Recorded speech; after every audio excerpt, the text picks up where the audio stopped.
A squadron of drones attacking a military post in northern Israel.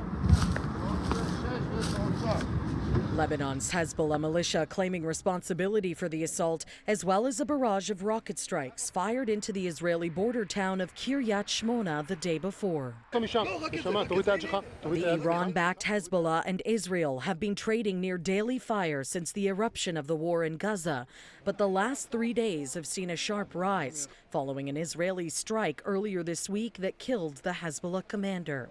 The exchanges of fire have displaced tens of thousands on both sides of the border, a scene all too familiar for the hundreds of thousands of Palestinians trapped in the Gaza Strip.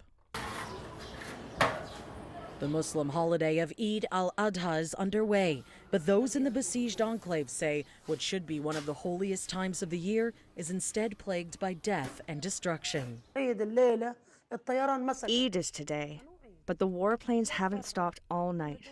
What Eid? In all the Arab countries, people are celebrating Eid and enjoying it. They're having a good time. But what about us? Where is our Eid?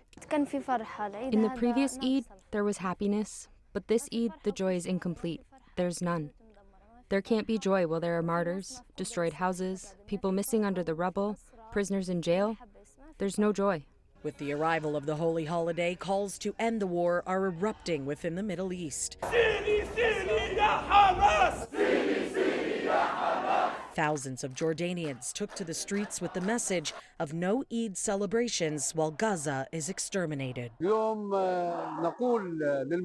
Today we tell the resistance in Gaza that we are with you, always, at all times.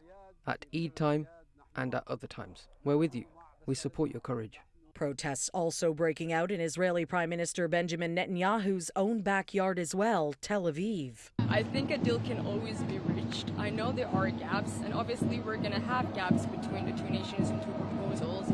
I think the deal that we have on the table right now, Israel should take it. On Saturday, 8 Israeli soldiers were killed in Rafah, which has prompted Netanyahu to reiterate his goal of eliminating Hamas.